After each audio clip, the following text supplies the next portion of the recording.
இப்ப இந்த முதலாவது கேள்வியை பாருங்க. பின்னங்கள் பொதுவாக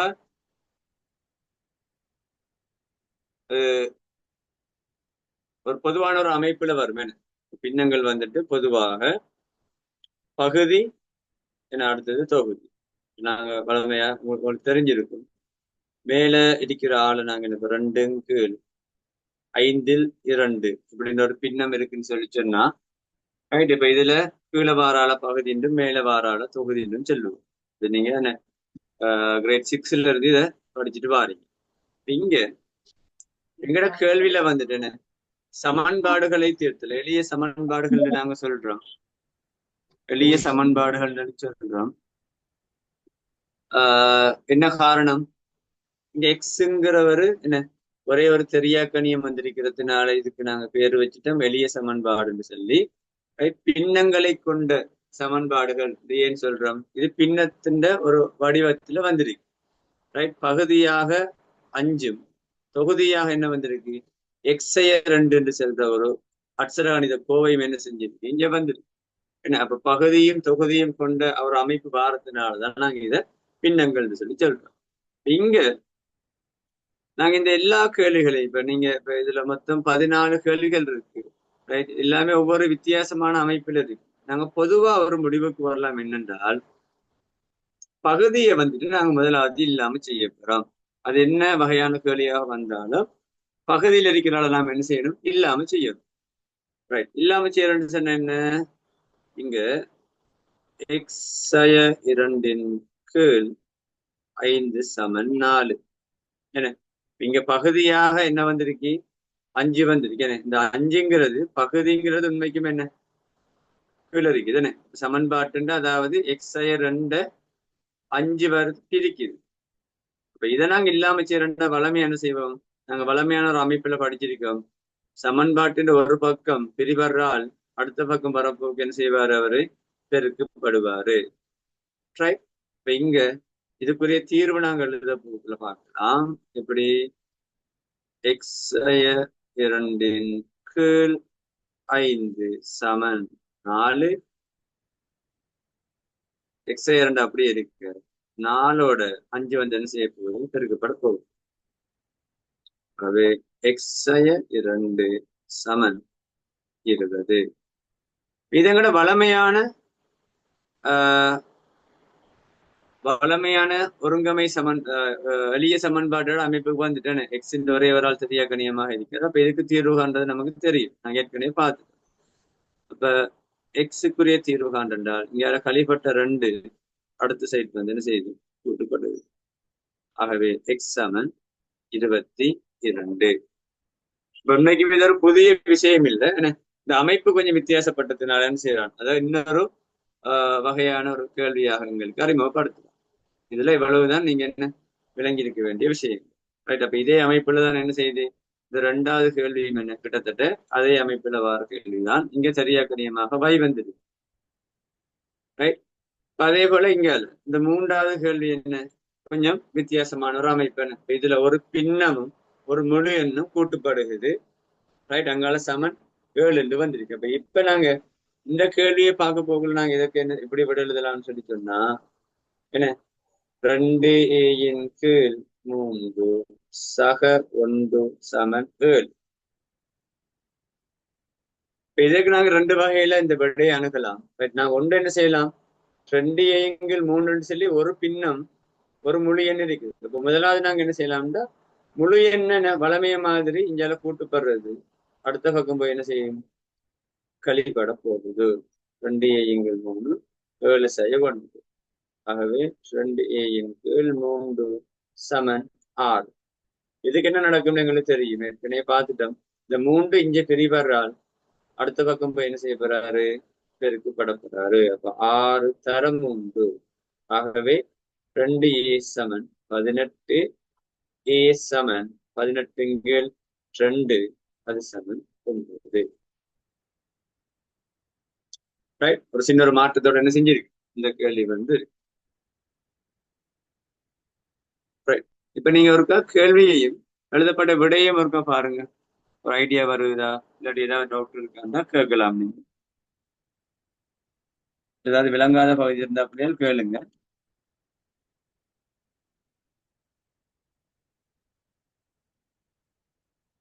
இதுல வந்திருக்கிற 4வது கேள்வியும் என்ன கிட்டத்தட்ட அதே அமைப்புல வருது. 3வது கேள்வி அமைத்த இந்த 4வது கேள்வியும் 5, 6 எல்லாமே ஒரே அமைப்புல வந்துடுவாங்க எங்களுக்கு. இந்த 7வது கேள்விதான் என்ன முழுமையாக ஒரு 2 பின்னங்கள். இதை நாங்க சொல்றது அட்சர கணித பின்னங்கள்னு சொல்லி சொல்லுவோம். அட்சர கணித பின்னங்கள். ஏன் சரியா கணியம் ஒரு ஆள் என்ன செய்யறாரு இருக்கிறாரு. சரியா கணியம் இருந்தாலே அவரு அட்சர கணிதம் நாம என்ன செய்யற வகைப்படுத்துறோம். அட்சர கணித பின்னங்கள் 2 இடத்துக்கு என்ன செய்யறதுன்னா கூட்டுப்படு. இந்த சந்தர்ப்பத்துக்கு நாங்க இதுக்கு எப்படி தீர்வு காண என்ன செய்யலாம் பார்க்கலாம். ரைட்.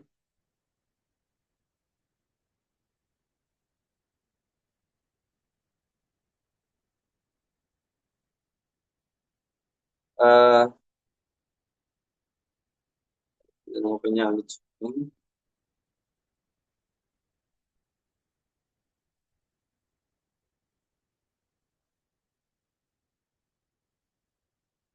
இதுல 7வது கேள்வி பார்க்க.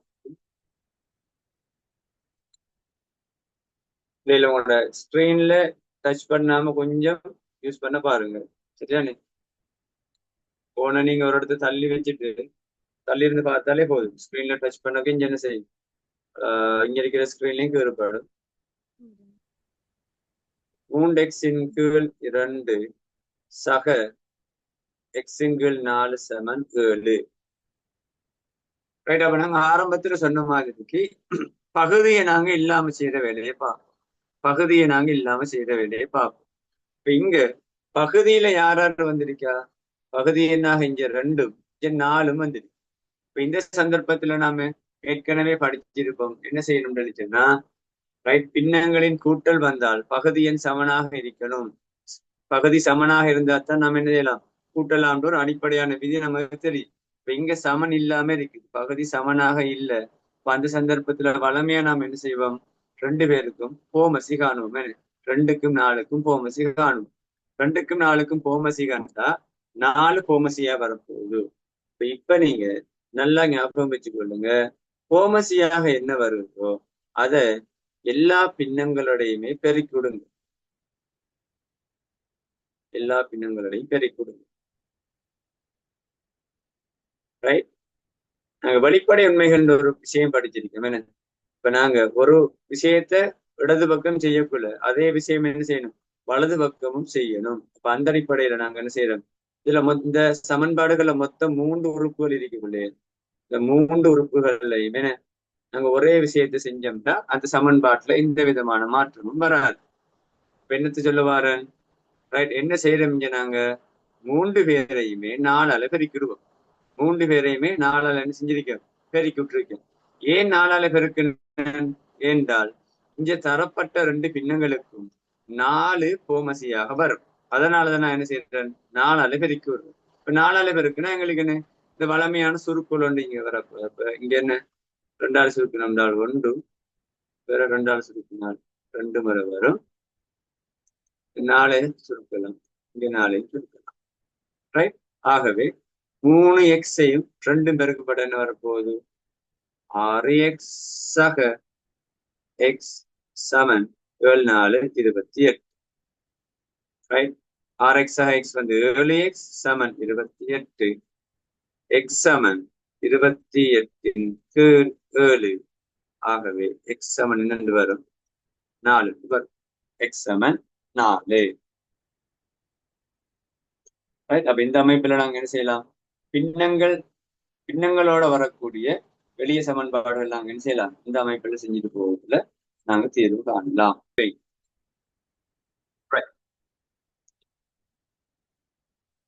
8வது கேள்வி என்ன 2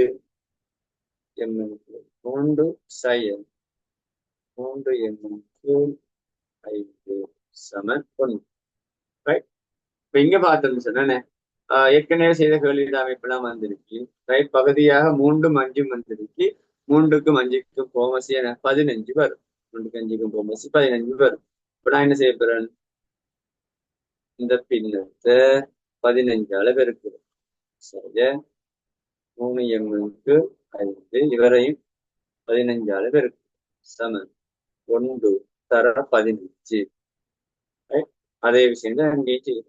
இப்ப என்ன செய்யலாம்? இந்த 3ஐயும் 5ஐயும் சுருக்கலாம்.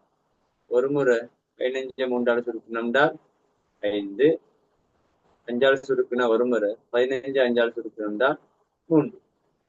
ஆகவே 2m தர 5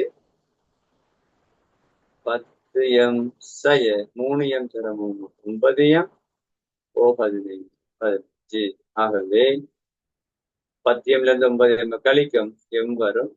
m சமன் 15. m சமன் 15. இப்ப இதுல என்ன ஒரு வித்தியாசமும் இல்லை. ஏற்கனவே நாம செஞ்சது 7வது கேள்வி கூட்டல், இது என்ன கழித்தலாக வந்துடும். அவ்வளவுதான் இதுல இருக்கக்கூடிய வித்தியாசம்.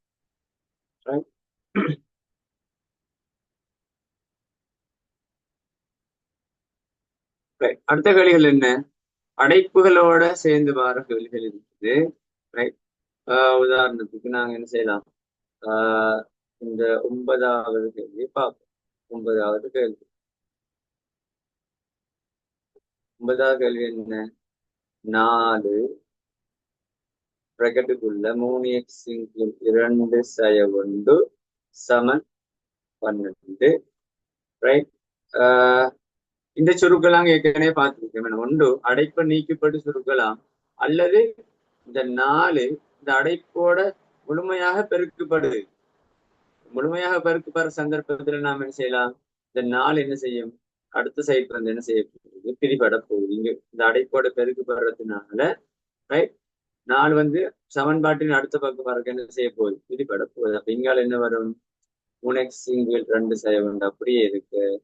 12 × 4 3x × 2 சய 1 சமன் 3 வரும். இப்ப இது எங்களோட 4வது கேள்வியிட அமைப்புக்கு வந்துட்டேன்னு நாங்க ஏற்கனவே இது மாதிரி ஒரு கேள்வி செஞ்சுட்டோம். இப்ப நாங்க என்ன செய்யலாம்? இந்த பின்னம் அப்படி இருக்கு. 3x × 2 இருக்கு. அந்த 1 கழிபடுற 1 இஞ்சால வந்து என்ன செய்ய போகுது? கூட்டுப்பட போகுது. ஆகவே 3x × 2 சமன் 4 என்று வரும். 3x × 2 சமன் 4. 3x × 2 சமன் 4. இப்ப 3x × 2 சமன் 4. இப்ப இந்த 2 இதில் வந்து என்ன செய்ய போகுது? பெருக்கப்பட போகுது. ஆகவே 3x சமன் 4 தர 2, 3x சமன் 8, x சமன் 8 × 3, x சமன் 8 × 3. பாருங்க, இந்த கேள்வி விளங்கியிருக்காது? விளங்குனா ஒருக்கா நோட் பண்ணி எடுங்க. எழுதக்குள்ளே விளங்கி எழுதுங்க.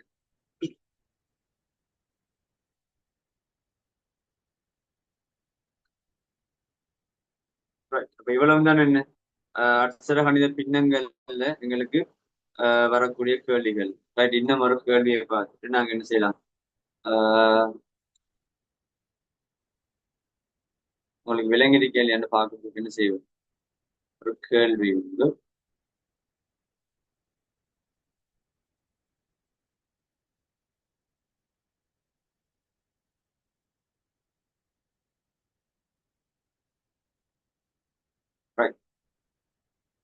இப்ப நான் ஒரு 5 நிமிஷம் டைம் தரேன். நீங்க என்ன செய்யணும்னா இந்த 11வது கேள்வியை ட்ரை பண்ணுங்க. 11வது கேள்வியை ட்ரை பண்ணிட்டு எம்முக்கு என்ன விட வரும்னு எனக்கு அனுப்பும். இப்ப 8:51 8:56 வரைக்கும் டைம் தரேன். ரைட். எழுதுங்க பாப்போம். சரியோ விடையோ ட்ரை பண்ணி பாருங்க.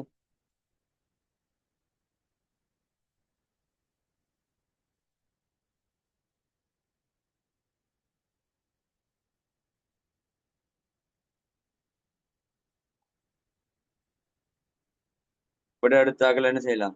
இந்த சாட் பாக்ஸ்ல போட்டீங்கன்னா வரும் எல்லாருக்கும். உங்களுக்கு வந்த விடையே போடு. சரியோ விடையே பரவாயில்ல, போட்டு கேள்விகள் தான் இங்க.